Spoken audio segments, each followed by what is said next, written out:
Fantastic Four First Steps is upon us. But leading up to the release of Superman, the previous big comic book movie, James Gunn let it be known that he would never allow a DC movie to be made before the script was good and ready and he was happy with it. That was a dig at Kevin Feige, who consistently goes into production with unfinished scripts, which has resulted in several Marvel movies, for all intents and purposes, having to be reshot to the point of being remade, some several times over. Let's see how Kevin Feige defends this practice, in the process letting the world know that Disney should be looking for his replacement.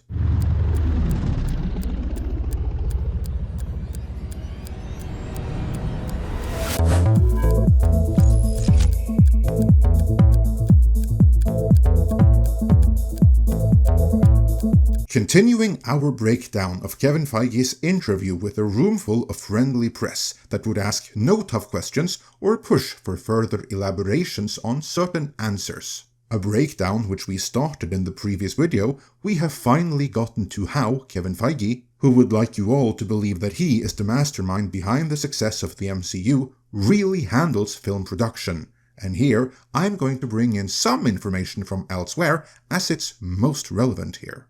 Let's begin with Blade, a reboot which was announced 6 years ago and set to star Mahershala Ali. There's only been one Blade.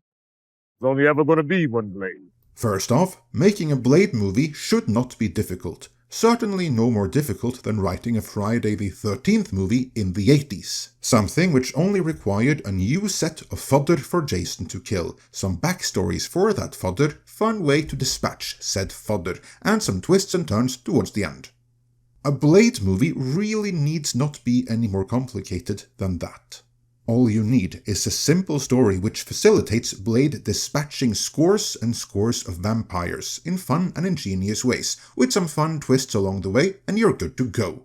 It need not and should not be any more complicated than that. Of course, the reason why we still haven't gotten that Blade movie is because Feige tried making it more complicated than that. He told the room full of journalists that we didn't want to simply just put a leather outfit on him and have him start killing vampires. It had to be unique, Feige explained. But as I just established, all they really had to do was putting him in a leather outfit and start killing vampires. There really need not be much more to it.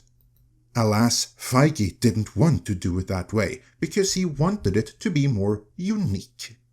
Of course, being friendly press, not a single one of the journalists in that room asked about what he meant by that, but thanks to earlier leaks, we already know. By unique, Feige meant that Blade should be a female-driven girl boss fest starring Blade's daughter and a whole cohort of other women, with Blade being relegated to a side character.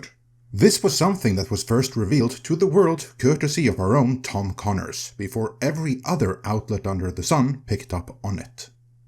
That's what unique means in Feige's world, so we all dodged a bullet when he started pulling a bit back on which DEI-driven propaganda pieces to give the full movie treatment.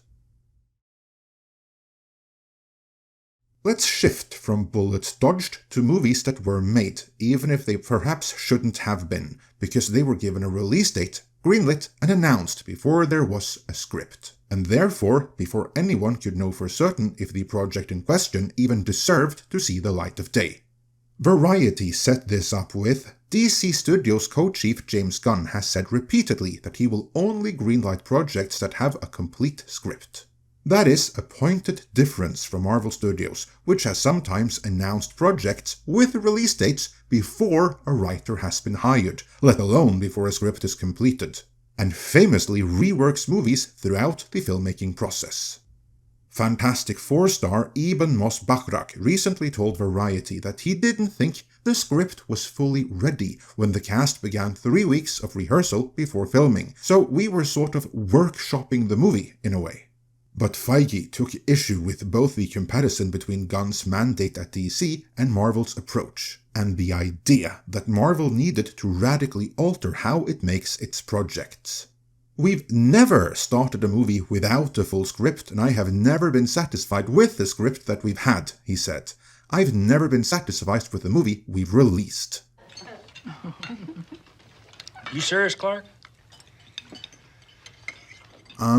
then maybe it might be a good idea to try completing a script before doing anything else. See if maybe that would change the outcome. The write-up continues. He defended Marvel's practice of plussing projects at every turn as they're being made, a term of art, referring to pushing for incremental improvements that Feige credited to Walt Disney. Blames on Walt Disney, more like it. Actors, both the ones that are playing these characters for the first or second time, and the characters playing them for the 10th or 12th time, are the best in the world at it, and know these characters so well, Feige said. If they have an idea, you want to listen to it, and you want to adjust to it, and you want to improve it. I wouldn't want to change that. Which is another way of saying that their writers are a bunch of incompetent hacks, and I know someone who would change that. That person was Ike Perlmutter, the previous owner of Marvel, and one of a few key individuals without whom there would be no MCU. And for the record, there would be an MCU with or without Kevin Feige. As we established in our double video on the rise and fall of the MCU, the movie that kick-started all of it, 2008's Iron Man, was a complete shambles behind the scenes, in no small part because they proceeded to film it without a completed script. And that only worked because of the filmmaking genius of director Jon Favreau.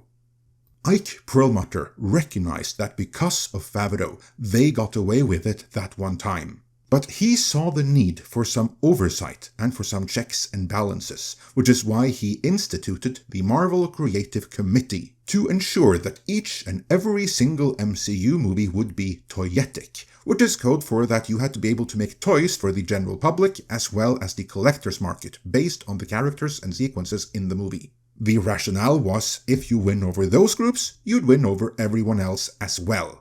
And then, on top of that, the movies had to be interconnected, and finally, they had to be good. And it was the Marvel Creative Committee's responsibility to ensure that this was the case with all of Marvel's early movies. Specifically to ensure that none of them would turn out to be the disaster that the first Iron Man easily could have become. But Kevin Feige hated the shackles that he felt that this was, and his camp leaked horror stories to the press about how horrible the committee was, and how they didn't want to do Black Panther or Captain Marvel or put a soundtrack in Guardians of the Galaxy, conveniently ignoring that the committee had actually signed off on all of those. Feige just had to argue why they were the right calls, and arguing for and defending what he wanted to do was something he evidently did not like. Well, he never had to explain or argue why anything else was the right decision after he was able to conspire with Bob Iger to get rid of Ike Perlmutter and the committee with him. Which was when Feige went all in on the MCU and everything started going to hell. The disturbing thing to me is that after all of these years, after all of these failures that have characterized Marvel since Feige took the full and total creative control over the MCU, he still defends plussing each project, which is another way of saying making shit up as they go. Latest rumor is that they're struggling with the Avengers movies right now, and that there may even be 3 of them in the end, according to WDW Pro. And that would be because they started making the first ones without having any fully locked down scripts detailing where they were going. This all proves that the MCU only ever worked because of the special talent of select creatives, James Gunn being one of them, as well as the quality control, checks and balances provided by the Marvel Creative Committee. Without those to keep him on the straight and narrow, Kevin Feige has ran Marvel Studios into the ground. And following this sit-down with the press, rather than excitement, everyone should feel that now is the time for Kevin Feige to move on and look for different career opportunities. That at least is my feelings on the matter.